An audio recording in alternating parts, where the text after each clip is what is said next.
கடலும் உருகும் தாயே.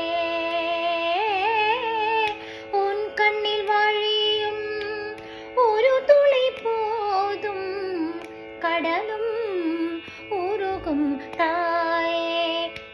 உன் காலடி மட்டும் தருவாய் தாயே, ஸ்வர்க்கம் என்பது நீயே.